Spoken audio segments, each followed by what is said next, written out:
నేను ఆ రోజు ప్రతి ఒక్కళ్ళ కాల్ మీద పడి ఏడ్చాను madam. You are becoming a pilot, fly me some day అని నాకు ట్వీట్ చేస్తారు సోను సూద్ గారు. మానవత్వం ఉండాలి కంపల్సరీ అనుకున్నాను. మానవత్వం ఉంది. ఫీజు కడితేనే ఫ్లయింగ్, లేకపోతే బయటకు వెళ్ళిపో అని చెప్పేసి అన్నారు ఇన్స్టిట్యూషన్లో. నా లైఫ్లో నేను బాగా ఏడ్చి బాధపడ్డ the most important part madam ఇది. ఆ రోజు నేను యాక్చువల్లీ అక్కడ చాలా చాలా రిచ్ పర్సన్స్ వస్తారు ట్రైనింగ్కి. మీకు ఒక ఎగ్జాంపుల్ చెప్తాను. ఒక అమ్మాయి మా ఎదురుగుండా సార్ పర్మిషన్ లేకుండా ఎయిర్ క్రాఫ్ట్ తీసింది. జస్ట్ ఎయిర్ క్రాఫ్ట్ తీసినందుకు నువ్వు పర్మిషన్ లేకుండా తీస్తావా, ఇన్స్ట్రక్టర్ పర్మిషన్ లేకుండా తీస్తావా అని ఫైన్ వేస్తానన్నారు. వేసుకోండి అని అన్నది. 5 lakhs ఫైన్ వేశారు. అమ్మాయి బ్యాగ్లోంచి చెక్ తీసి సైన్ చేసి ఇచ్చేసింది. ట్రైనింగ్, పైలట్ ట్రైనింగ్కి వచ్చే వాళ్ళే అలా ఉంటారు. ఆ రోజు ఫీజు కట్టడానికి కొన్ని మంది వచ్చారు అకాడమీకి. నేను ఆ రోజు ప్రతి ఒక్కళ్ళ కాల్ మీద పడి ఏడ్చాను మేడం. ఫీజు కట్టండి, నాకు మీకు పైలట్ అయ్యాక ఇచ్చేస్తాను, మీకు మంత్లీ పే చేస్తాను అని చాలా ఏడ్చాను. ఆ రోజు ఇంకా మర్చిపోను నేను. వీళ్ళందరూ వచ్చి ఎవరు గార్డ్స్ వచ్చి లాక్కొచ్చి బయటపడేశారు మిమ్మల్ని, నన్ను. అలా చేయకూడదు, ఇలా చేయకూడదు అని తిట్టేసి ఏడిపించేశారు. ఇంటికి వచ్చేసాను మేడం. ఫ్లై అవ్వకుండానే, అది తీసుకోకుండానే వచ్చేసారు. ఫ్లయింగ్ అవర్స్ ఒక 5 hours అయింది అప్పటికి. ఇంటికి వచ్చేద్దాం అనుకున్నాను. సో లోనికి పర్మిషన్ లేదు నాకు. హాస్టల్లోనేమో ఫీజు కట్టలేదు, వాళ్ళు పైకి రానివ్వట్లేదు నన్ను. హాస్టల్లోకి రాకు, నువ్వు అమౌంట్ కట్టి లోనికి రాను. బట్టలు బ్యాగ్లో అన్నీ అక్కడే ఉన్నాయి. అప్పుడు నైటు నేనే, అందరూ పడుకున్నాక నైట్ 12ంటికి మా ఫ్రెండ్, నాది ఒకటే రూము, సీక్రెట్గా పైకి వెళ్ళి తన దగ్గర అమౌంట్ తీసుకొని ఆ బట్టలన్నీ నువ్వు బ్యాగ్లో పెట్టుకొని వాళ్ళకి తెలియకుండా మళ్ళీ బయటకు వచ్చేసి గోడ దూకి వచ్చేసి ఇంటికి వచ్చేసాను. ఇంకా ఇన్స్టిట్యూషన్ లేదు, ఇక్కడ ఆగిపోద్దేమో అనిపించింది. ఆ టైంలో సోను సూద్ గారి టీవీలో యాడ్ వచ్చింది.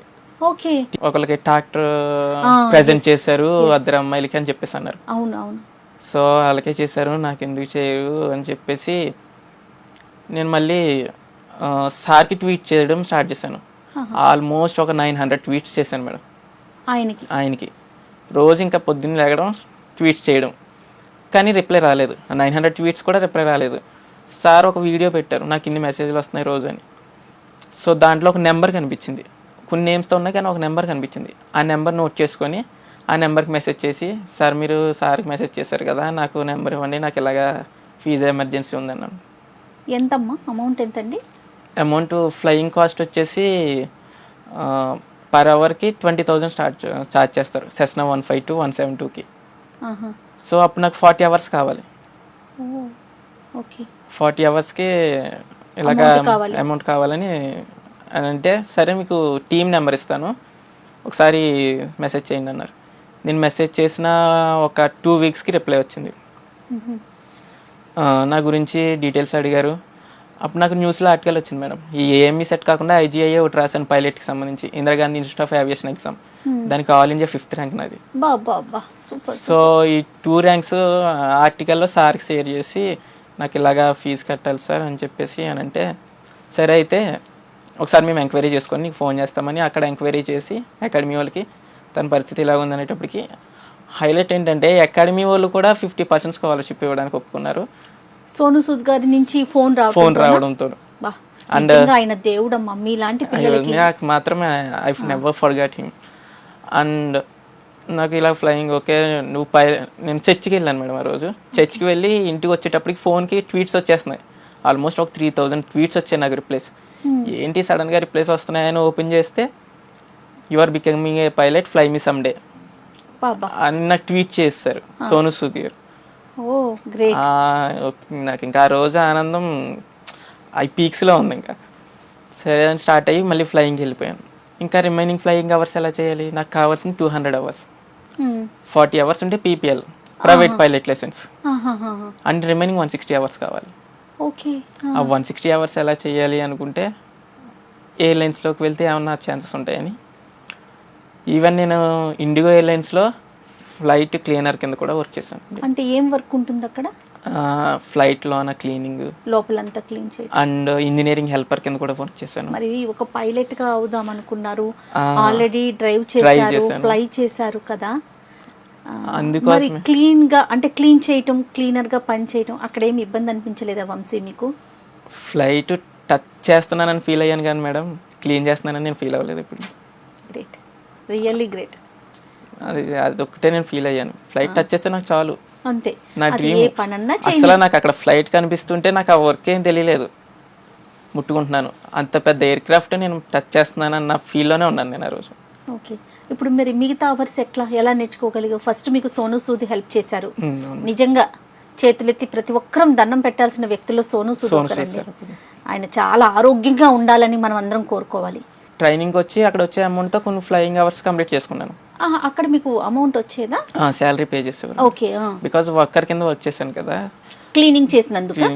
ఇంజనీర్స్ అయితే చాలా మంది కొంచెం సపోర్ట్ చేశారు.